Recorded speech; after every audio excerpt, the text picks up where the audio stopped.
Assalamualaikum warahmatullahi wabarakatuh. Yang terhormat Kepala SD Negeri Barengan, yang terhormat Bapak Ibu Guru dan karyawan SD Negeri Barengan, alhamdulillah, pertama-tama marilah kita panjatkan puji syukur kehadirat Allah Subhanahu wa Ta'ala yang mana telah melimpahkan rahmatnya kepada kita sehingga kita dapat berkumpul pada acara hari ini. Salawat serta salam marilah kita haturkan kepada Nabi Muhammad Sallallahu Alaihi Wasallam yang kita nantikan syafaatnya di yaumul qiyamah nanti. Saya di sini sebagai MC akan membacakan susunan acara pada hari ini. Yang pertama pembukaan, yang kedua sambutan kepala sekolah, yang ketiga diseminasi, yang keempat penutup. Marilah kita buka acara hari ini dengan pembacaan basmalah bersama-sama. Bismillahirrahmanirrahim. Acara yang kedua yaitu sambutan. Sambutan akan disampaikan oleh Bapak Kepala SD Negeri Barengan kepada Pak Slamet. Kami persilakan.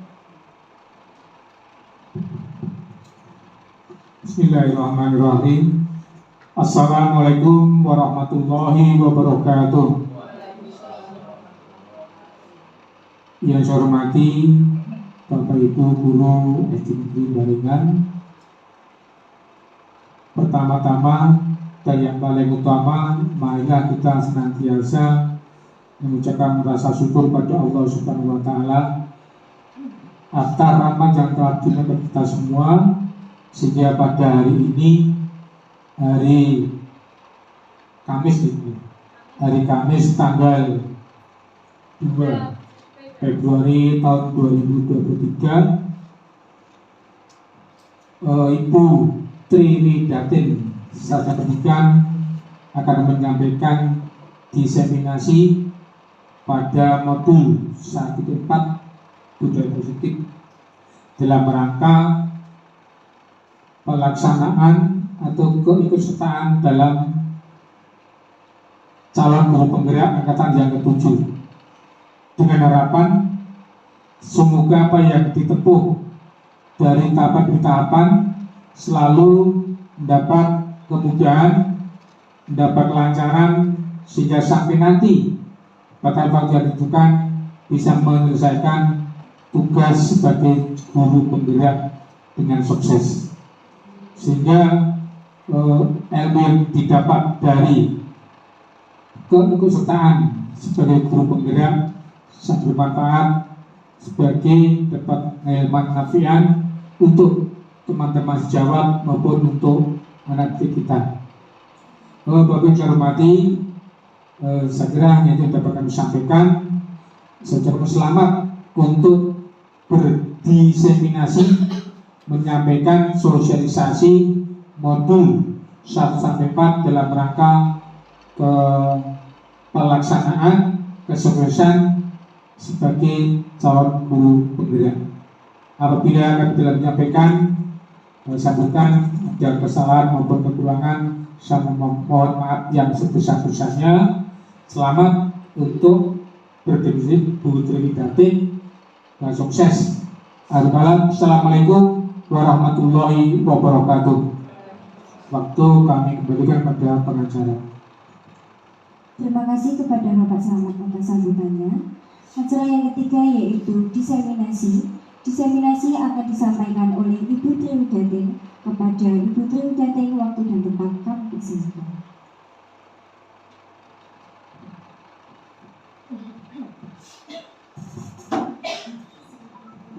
Assalamualaikum warahmatullahi wabarakatuh.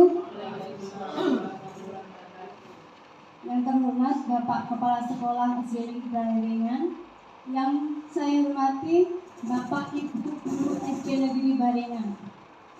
Pertama-tama, marilah kita panjatkan puji syukur kehadirat Tuhan Yang Maha Esa yang telah memberikan rahmat, hidayah, serta inayahnya kepada kita semua, sehingga pada pagi hari ini kita bisa berkumpul di ruang guru untuk melakukan diseminasi.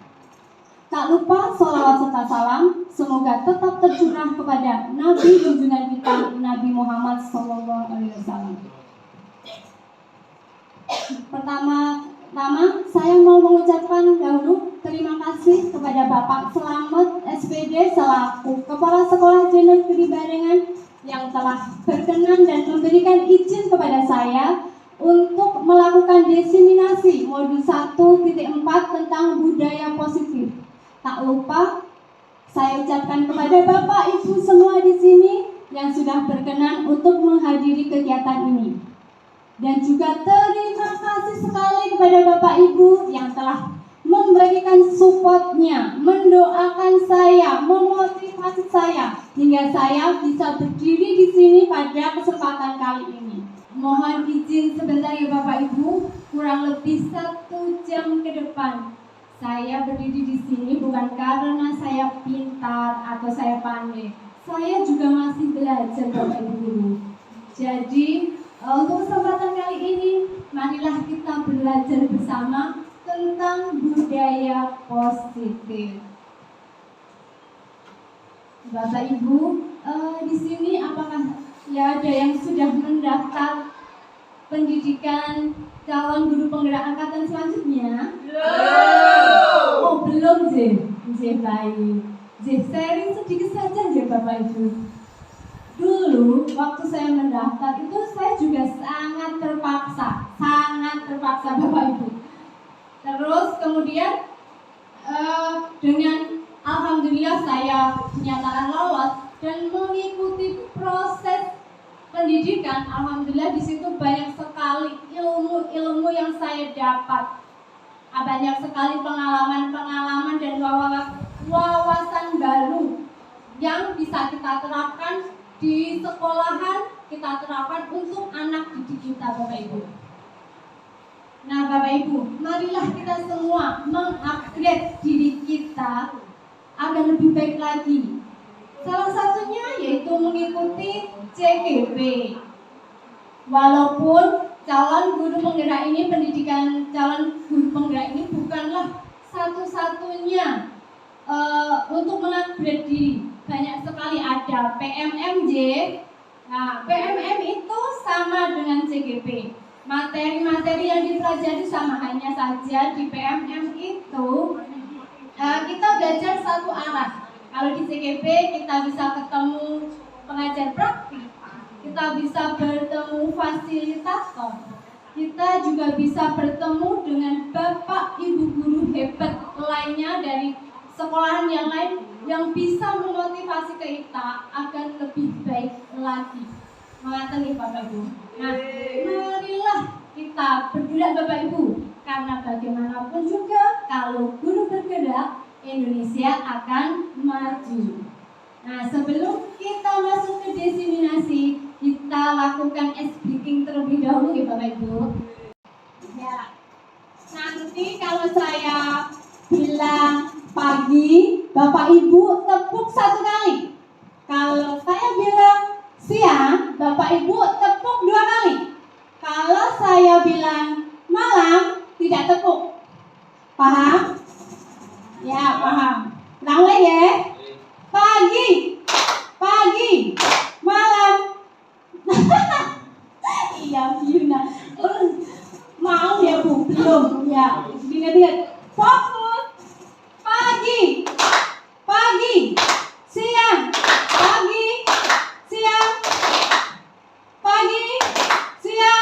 malam.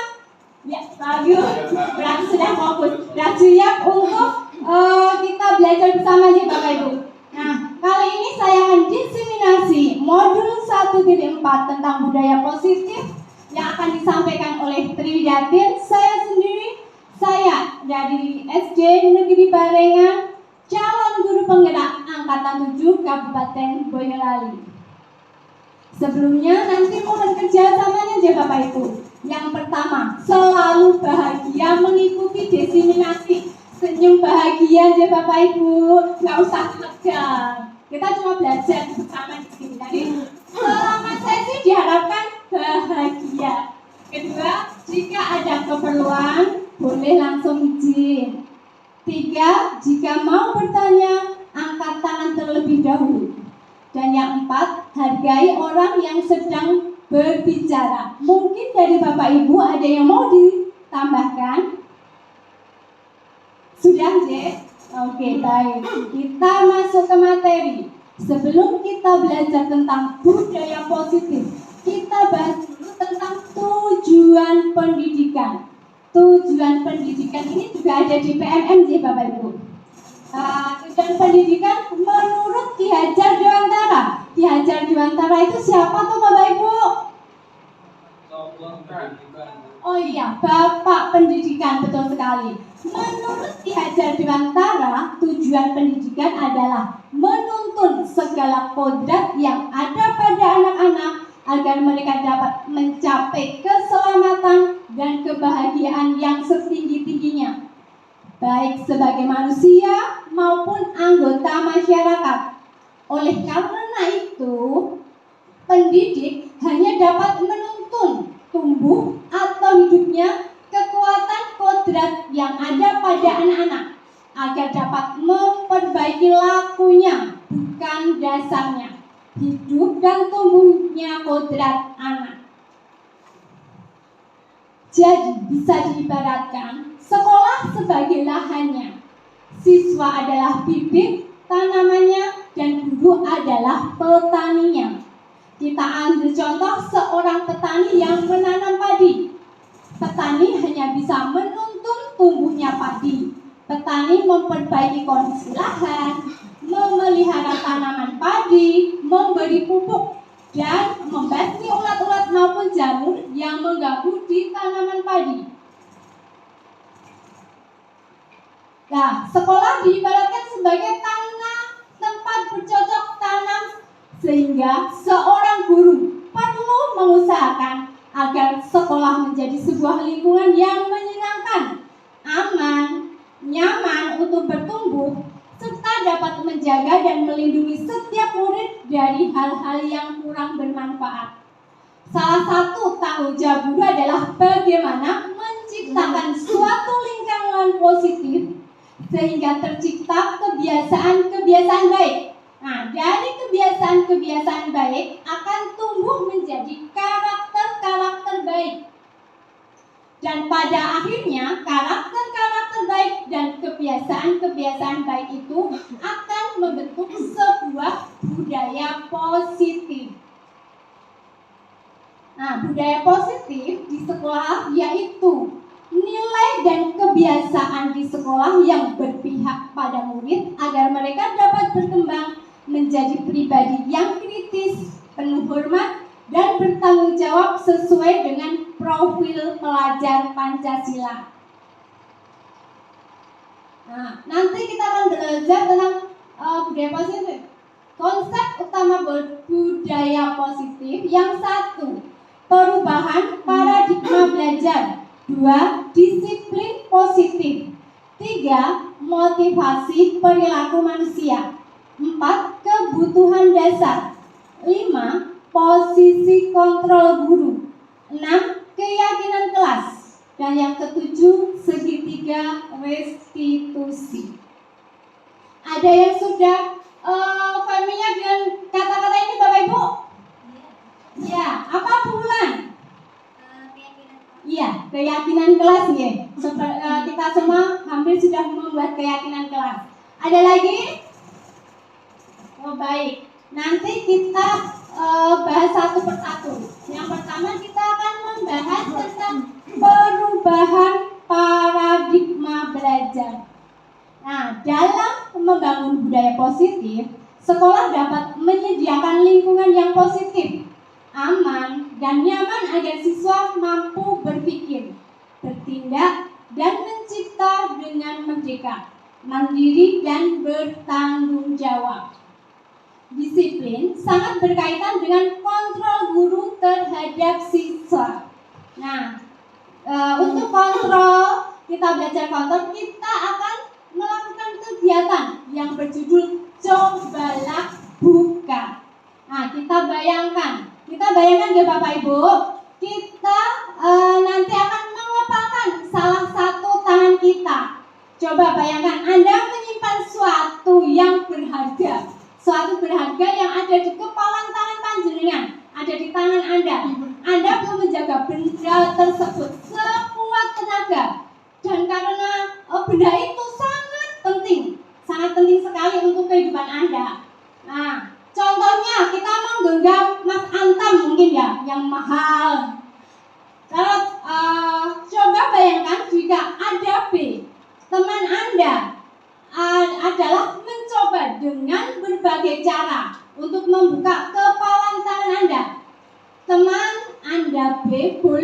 membujuk, menghardik, mengintimidasi, memarahi, menggoda, menggelitik, bahkan menawarkan Anda dengan uang yang banyak misalnya. Apakah Anda bersedia membuka kepala Anda? Gimana Bapak Ibu? Apakah Anda, Bapak Ibu di sini akan membuka kepalanya? Tidak. J. Kenapa kok tidak membuka? Monggo Bu.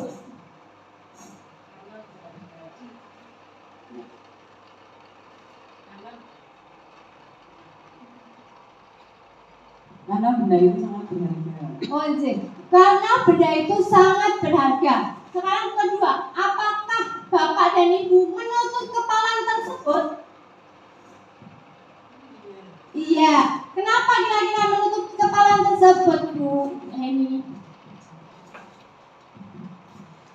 Saya menutup kepalan tersebut biar kepalan itu aman, karena kepalan yang ada di tangan saya itu sangat berarti untuk kehidupan saya. Mesti seperti itu ya, karena itu sangat berarti sekali. Jadi kita akan tetap bagaimanapun mempertahankan kepalan itu, tidak akan membukanya, walaupun kita diberi iming-iming uang yang banyak, intimidasi, kita dipaksa, kita akan berusaha tetap mengepalkan dan menjaga kepalan itu. Nah, sekarang yang ketiga, sesungguhnya siapa yang memegang kendali atau kontrol untuk membuka atau menutup kepalan tangan itu? Siapa yang mengontrolnya? Ya, betul, diri sendiri. Jadi kita mempunyai kontrol kepada diri sendiri, kita tuh mempunyai kontrol apakah kita mau membuka atau mau menutup. Begitu juga dengan anak-anak. Anak-anak juga mempunyai kontrol pada dirinya. Apakah anak mau melakukan kegiatan ini atau anak mau melakukan kegiatan itu. Nah, ini berkaitan dengan teori kontrol dari William Glasser. Yang pertama ialah ilusi guru mengontrol murid. Pada dasarnya, kita tidak dapat memaksa murid untuk berbuat sesuatu jika murid memilih tidak melakukannya. Jadi kita tidak bisa memaksa Bapak Ibu. Kalau anak disuruh untuk A, anak menolak. Sebenarnya kita tidak bisa memaksa. Yang kedua, ilusi bahwa semua penguatan positif, efektif, dan bermanfaat. Nah, ini adalah usaha untuk mempengaruhi murid untuk hal tertentu agar dapat mengontrol murid. Biasanya kita melakukan apa Bapak Ibu? Dengan stiker, penghargaan, seperti itu kan? Nah, itu ternyata semua itu tidak efektif untuk jangka panjang. Dan yang ketiga, ilusi bahwa kritik dan membuat orang merasa bersalah dapat menguatkan karakter.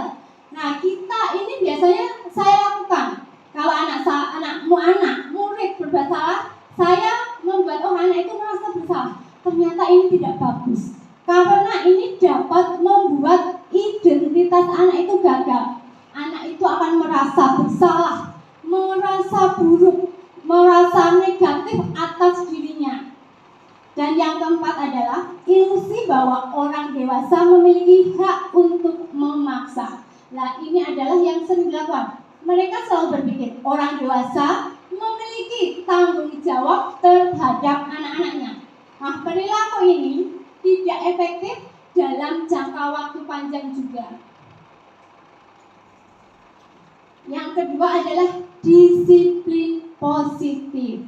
Nah, Bapak Ibu, kalau mendengar kata disiplin, kira-kira apa yang di benak Bapak Ibu? Mematuhi segala aturan yang sudah ditetapkan. Ya, mematuhi segala aturan. Ada lagi? Ketertiban jelas. Apa lagi?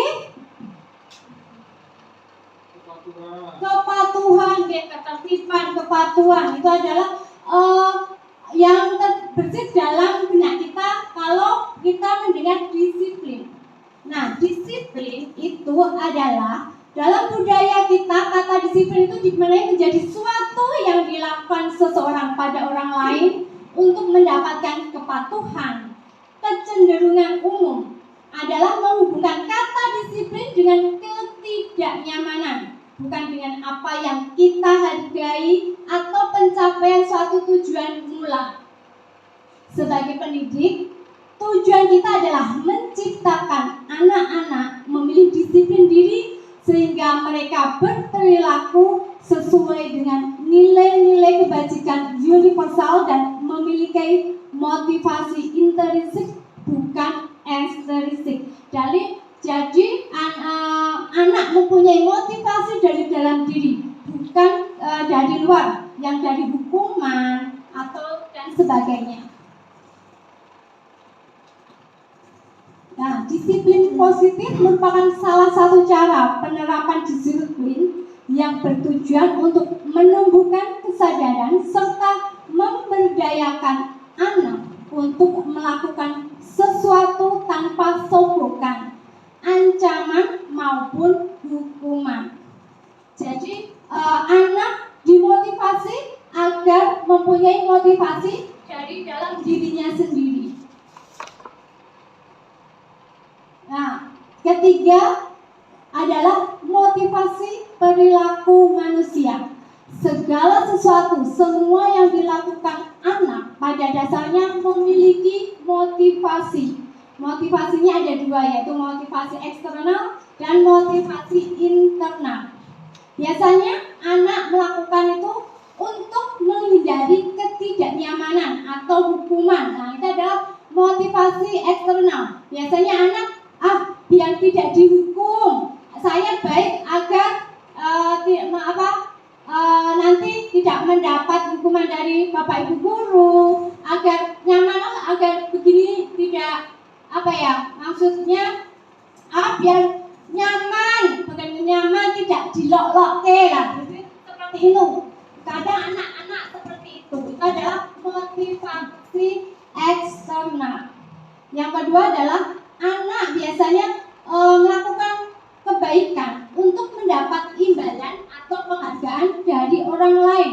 Itu juga motivasi eksternal. Biasanya kita datang paling pagi dapat bintang. Yang paling anteng di kelas dapat bintang. Nah, itu adalah anak melakukan gen anteng, gen berangkat pagi hanya untuk mendapatkan penghargaan, mendapatkan bintang. Itu juga motivasi eksternal.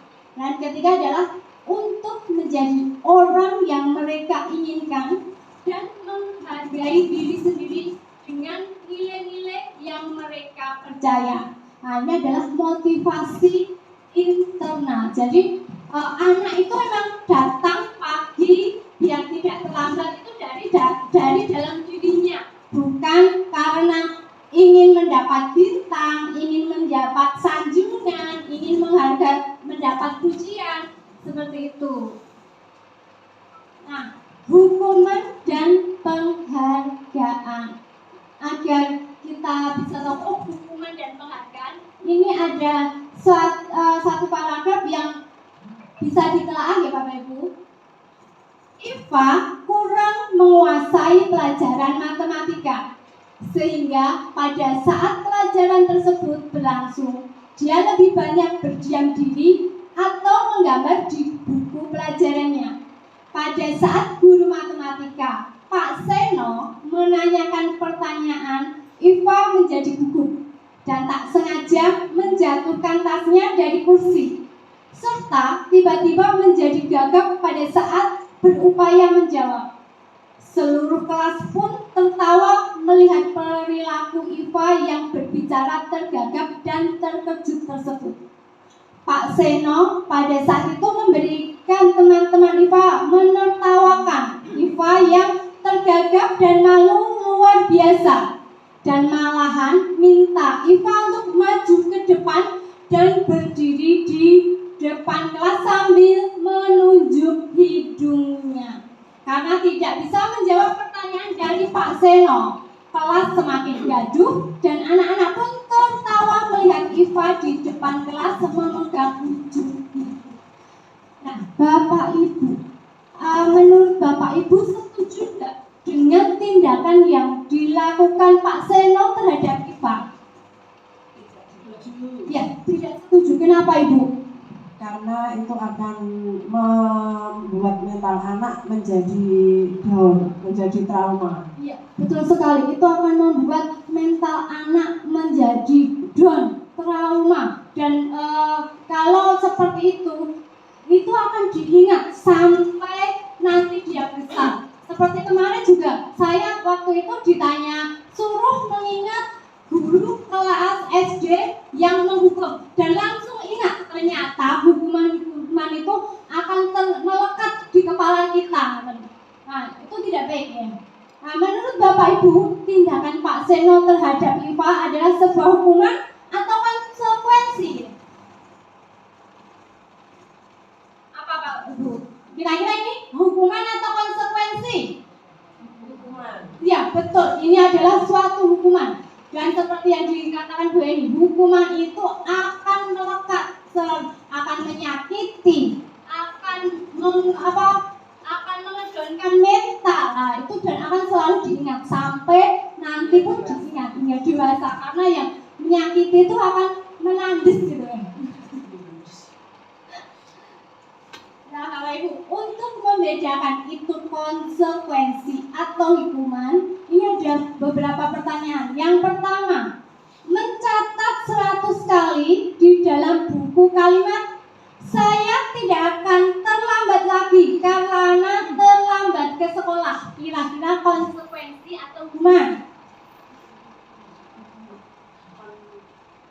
Mencatat saya tidak akan terlambat karena saya terlambat. Hukuman atau konsekuensi? Ya, nah hukuman. Nanti kita bahas. Yang kedua, lari mengelilingi lapangan basket 2 kali karena terlambat hadir di sekolah. Ya, betul. Hukuman. Yang ketiga, membersihkan coretan yang dibuatnya di meja tulis. Konsekuensi. Murid diminta untuk push up 15 kali karena tidak menggunakan masker. Ya, hukuman. Terus berjemur di lapangan basket pukul 12 siang karena mengobrol. Iya, hukuman. Terus membersihkan tumpahan air di meja tulis karena tersenggol. Konsekuensi. Nah, berarti Bapak Ibu di sini sudah paham apa itu konsekuensi, apa itu hukuman. Kalau hukuman itu biasanya bersifat tiba-tiba, mendadak, tidak ada kesepakatan dari kedua belah pihak dan tidak ada keterkaitan antara kejadian. Kalau konsekuensi biasanya kita sudah mempunyai kesepakatan terlebih dahulu dan biasanya itu ada keterkaitan dari suatu kejadian. Nah, yang ini yang paling menyentuh saya, dihukum oleh penghargaan. Yang selama ini kita sering menghargai anak, oh diberi bintang, diberi pujian. Ternyata itu bisa menjadi suatu hukuman buat anak. Nah, ini ada satu paragraf yang kita bisa telah. Ibu Anas, guru kelas 2 SD, mendapatkan masalah. Murid-muridnya tidak bisa tertib berdiri antri di depan pintu kelas dan selalu berebut masuk ke dalam kelas setelah jam istirahat usai. Ini tentunya sangat mengganggu proses pembelajaran di mana kita tidak dapat mulai tepat waktu. Tentunya karena Ibu Anas berpikir cepat dan menandakan stiker bintang. Setiap murid-murid akan masuk setelah istirahat. Bu Anas akan mengiming-imingi murid-murid dengan stiker bintang. Setiap yang dapat berdiri lurus dan berbaris rapi di depan pintu dapat bintang dari Bu Anas. Sebagian besar murid-murid menyambut tantangan tersebut dan langsung berdiri rapi di depan pintu agar mendapat stiker bintang. Hal ini terus dilakukan Bu Anas selama beberapa minggu. karena cukup berhasil membuat murid-muridnya berdiri rapi antri di depan pintu. Sampai pada suatu saat Bu Ana sakit dan terpaksa digantikan oleh Pak Heru. Pak Heru tidak mengetahui tentang stiker bintang. Dan benar saja, pada saat mau masuk ke kelas, usai jam istirahat, murid-murid kelas 2 kembali berebutan masuk ke kelas. Nah, apa yang terjadi?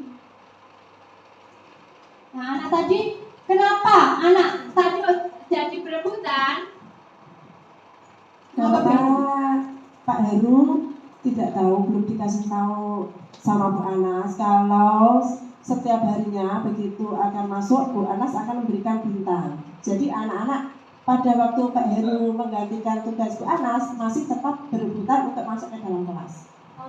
Berarti anak-anak tadi menggunakan motivasi apa sih? Ya, eksternal, karena hanya ingin mendapatkan bintang. Nah, karena ganti guru, lupa, tidak tahu kalau ada bintang dan kembali lagi ke kebiasaan awal. Ya, lurus. Jadi penghargaan itu tadi tidak efektif dalam jangka panjang. Dan anak-anak yang tidak mendapat penghargaan, tidak mendapat bintang, itu akan merasa sedih, akan merasa down karena tidak dapat. Itu akan dapat menghukumnya.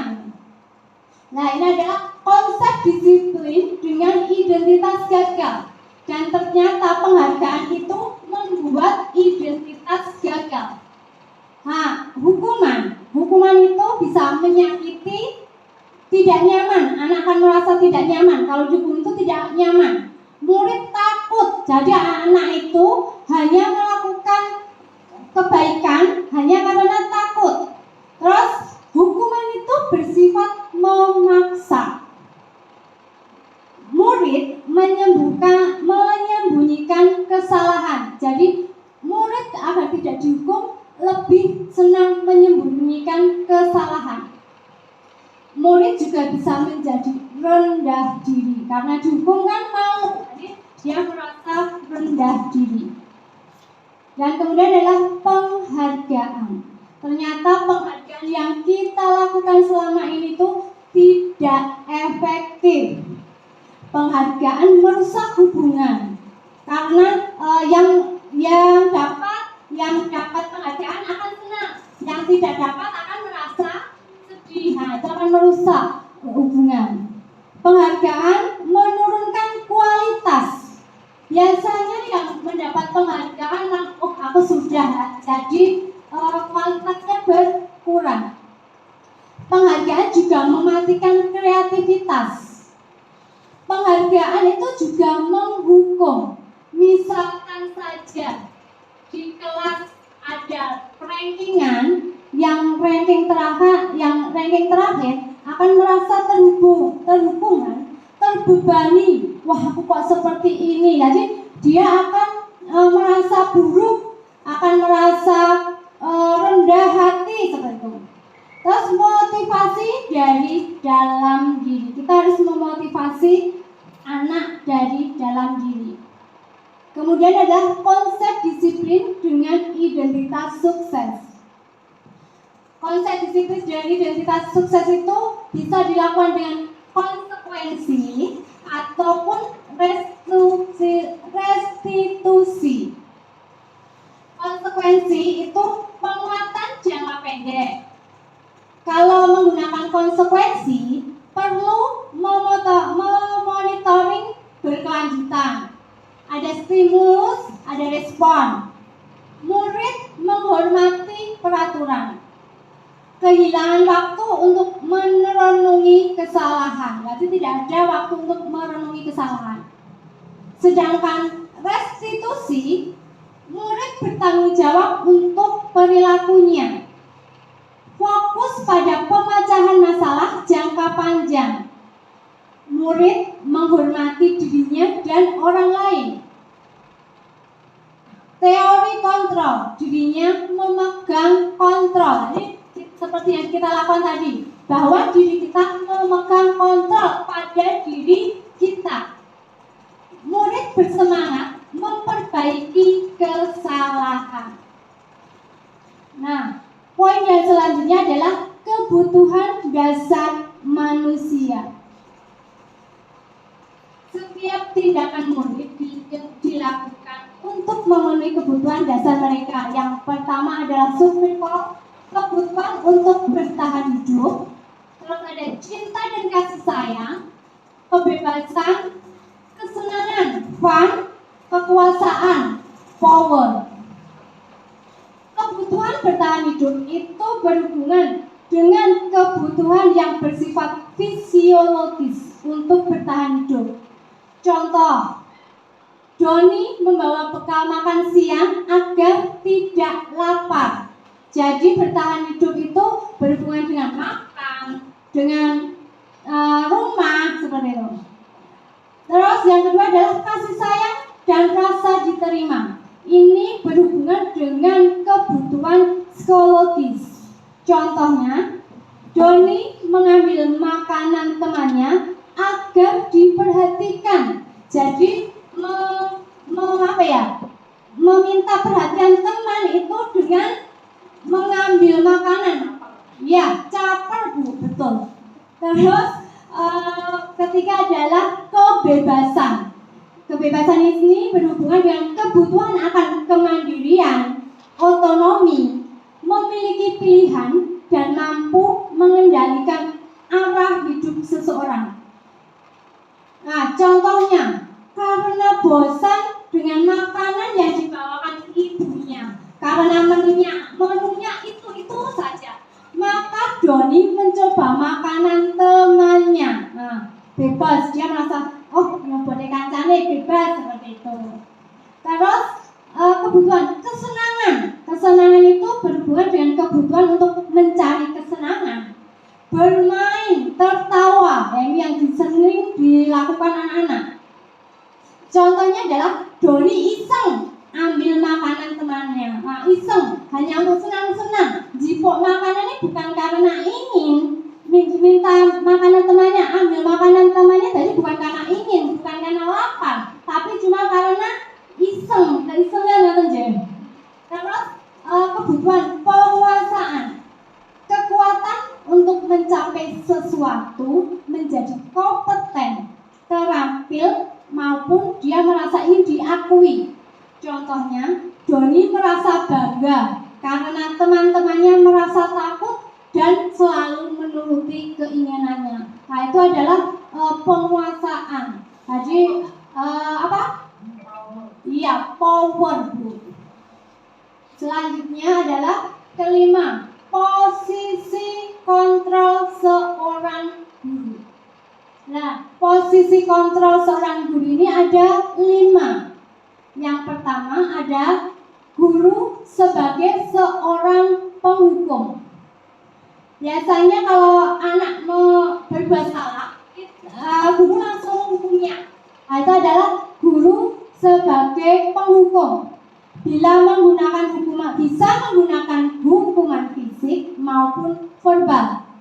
Senantiasa mengaitkan bahwa sekolah memerlukan sistem atau alat yang menekan murid-murid lebih baik lagi. Biasanya menggunakan kata-kata seperti ini. Patuhi aturan anak-anak. Kamu selalu saja salah. Nah, biasanya kata-katanya seperti itu. Terus ada lagi. Pasti kamu mengerjakan yang paling terakhir. Nah, itu adalah guru sebagai penghukum. Kedua adalah guru sebagai pembuat merasa bersalah. Dalam membuat merasa bersalah ini biasanya guru bersuara lebih lembut, menggunakan keheningan yang membuat orang lain merasa tidak nyaman, merasa bersalah atau merasa rendah diri. Nah, contoh perkataannya biasanya seperti ini.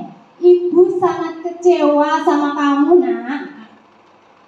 Terus ada lagi, ibu harus bagaimana memberitahumu, ibu harus bagaimana lagi agar kamu lebih baik. Nah, itu ada kata-kata guru sebagai pembuat merasa bersalah. Yang ketiga, posisi kontrol sebagai teman. Biasanya guru menggunakan hubungan baik dan menggunakan humor untuk mempengaruhi murid. Jadi kita seolah-olah kita sama murid teman. Jadi contohnya seperti ini kata-katanya. Ayo bantulah ibu ya. Ayo demi bapak kamu kerjakan ini ya. Kamu yang lebih baik ya. Biasanya kalau anak salah ya sudah, tidak apa-apa. Nah itu yang sering kita lakukan. Kita memposisikan sebagai teman. Nah sebagai teman itu ada baiknya. Kita bisa lebih dekat dengan anak. Tapi terkadang kita tidak mempunyai batasan antara guru dan anak. Jadi anak lebih popo. Guru gak apa-apa kan kita berteman seperti itu. Terus yang keempat, guru sebagai pemantau.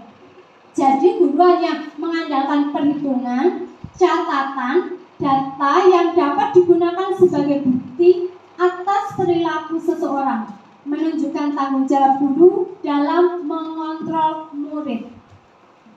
Biasanya guru akan berkata seperti ini, apa yang telah kamu lakukan?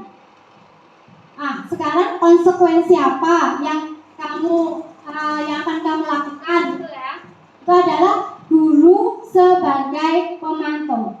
Dan yang terakhir adalah posisi kontrol guru sebagai manajer. Nah, di sini guru berbuat sesuatu bersama murid, mempersilahkan murid mempertanggungjawabkan perilakunya dan mendukung murid agar dapat menemukan solusi atas permasalahannya sendiri. Jadi, yang menentukan, yang memilih solusi, yang mendapatkan solusi adalah murid itu sendiri. Jadi, murid menentukan solusi atas apa yang dia lakukan. Biasanya contoh kata-katanya seperti ini. Apa yang kita sudah yakini? Apa kamu bersedia memperbaiki kesalahan kamu? Terus seperti ini. Apa rencana kamu untuk memperbaiki kesalahan kamu? Itu adalah guru sebagai manajer. Nah, guru sebagai manajer ini, posisi ini mengacu pada restitusi yang dapat menjadikan murid sebagai manajer bagi dirinya sendiri, sehingga tercipta identitas positif dan berhasil pada diri murid. Yang keenam, tentang keyakinan kelas. Keyakinan kelas sudah ada yang membuat ya Bapak Ibu? Sudah. Guru dalam membuat keyakinan kelas, guru berperan dalam mewujudkan terbentuknya keyakinan sekolah maupun keyakinan kelas dengan adanya kesepakatan antara guru dan murid. Jadi keyakinan kelas itu dibuat kesepakatan antara guru dan murid. Seperti itu nggih.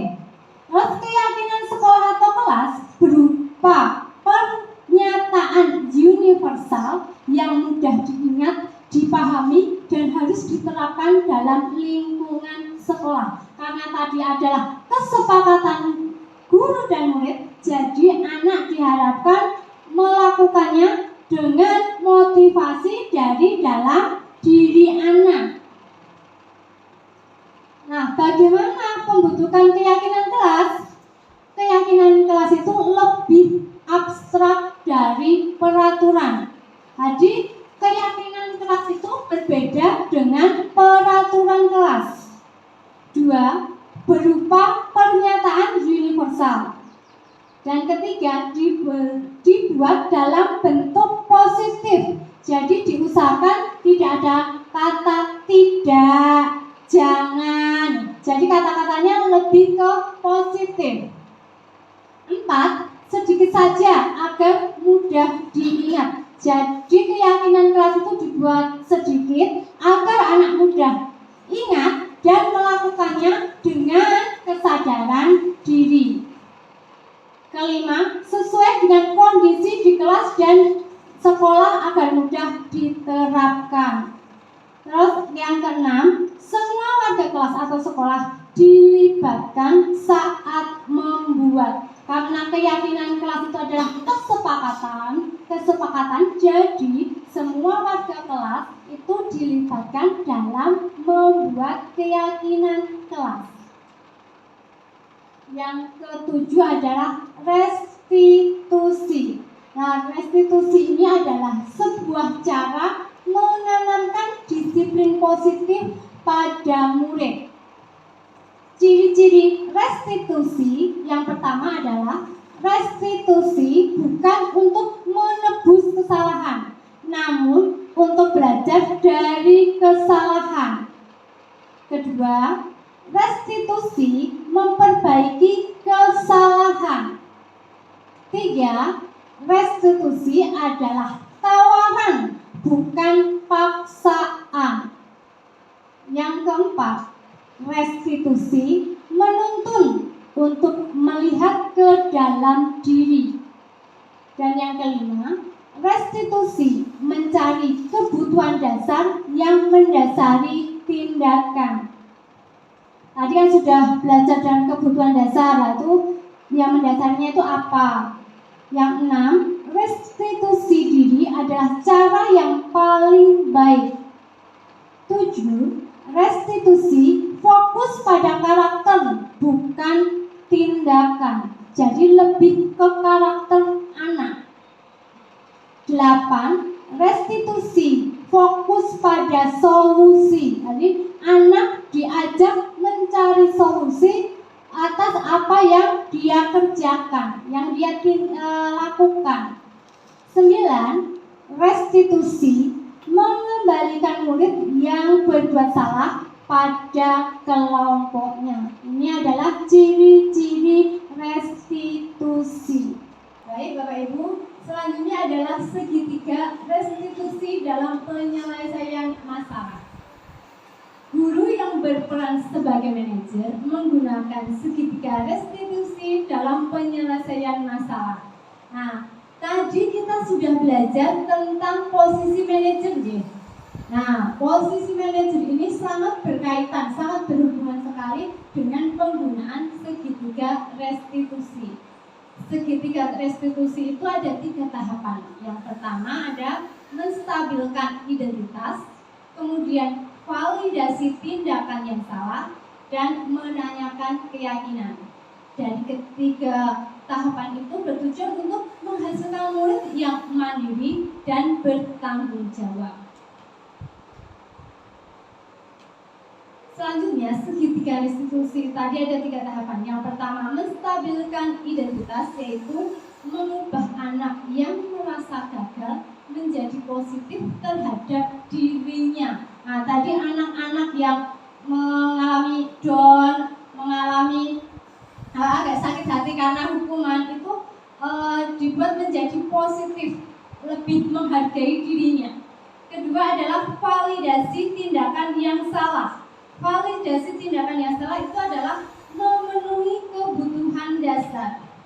Ketiga adalah menanyakan keyakinan, yaitu menanyakan keyakinan dengan anak melihat kesalahannya dihubungkan dengan norma sosial dan nilai-nilai yang mendasari manusia berinteraksi dengan orang lain.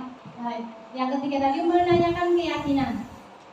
Terus selanjutnya adalah, ini adalah segitiga restitusi. Kata-kata yang sering digunakan untuk melakukan segitiga restitusi. Yang pertama, menstabilkan identitas. Menstabilkan identitas bisa menggunakan kata-kata seperti ini. Contohnya, setiap orang pasti pernah melakukan kesalahan. Terus ada jeda. Kamu bukan satu-satunya yang pernah melakukan ini. Nah, itu adalah contoh kata-kata dalam menstabilkan identitas. Terus yang tahap kedua adalah validasi tindakan yang salah. bisa menggunakan kata-kata kamu tentunya punya alasan mengapa melakukan ini. Ada juga bisa, adakah cara yang lebih efektif untuk mendapatkan apa yang kamu butuhkan. Nah, itu adalah contoh validasi tindakan yang salah. Kemudian adalah menanyakan keyakinan. Menanyakan keyakinan bisa menggunakan kata-kata seperti ini contohnya. Keyakinan kelas apa yang telah kita sepakati? Nah, bisa juga menggunakan kamu ingin menjadi orang yang seperti apa? Nah, seperti itu aja Bapak Ibu. Ya. Nah, sekarang contoh penerapan segitiga distribusi. Nah, ini adalah ada satu contoh penerapan segitiga distribusi yang kemarin saya buat dengan anak-anak.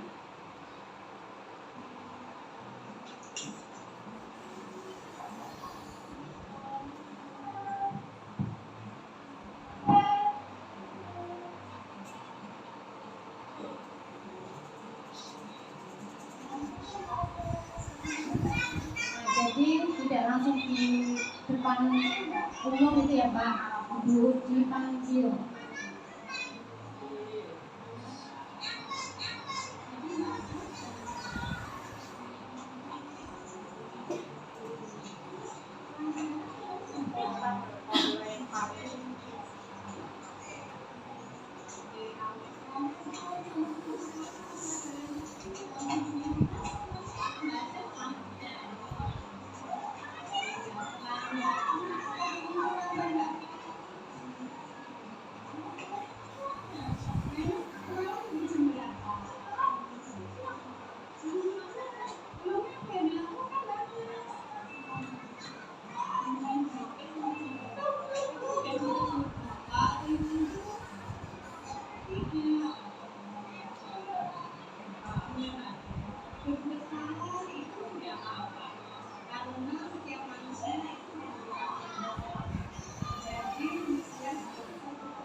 Halo Mbak Ades, Nah, itu adalah salah gimana satu perasaan Mbak Ades sekarang? contoh segitiga distribusi yang sudah saya lakukan Bapak Ibu.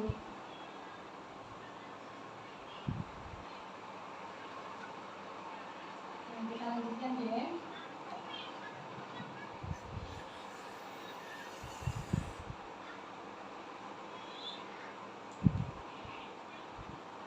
Ya, terima kasih. Sudah diseminasinya sampai sini ya Bapak Ibu. Ada yang mau ditanyakan? Sudah jelas. Baik, terima kasih. Ya, semoga diseminasi pada siang hari ini bisa bermanfaat dan bisa kita terapkan dalam pembelajaran kita dan kita terapkan ke anak-anak. Ngatur ya Bapak Ibu? Baik. Bila ada salah kata saya minta maaf. Wassalamualaikum warahmatullahi wabarakatuh. Pada Bu. Terima kasih kepada Bunda atas diseminasi yang telah disampaikan. Semoga apa yang sudah disampaikan pada hari ini dapat bermanfaat bagi kita semuanya. Bapak Ibu, sesi yang selanjutnya yaitu penutup. Marilah kita tutup diseminasi pada siang hari ini dengan bacaan hamdalah bersama-sama. Alhamdulillah. Cukup sekian yang dapat saya sampaikan. Kurang lebihnya mohon maaf. Akhir kata, wassalamualaikum warahmatullahi wabarakatuh.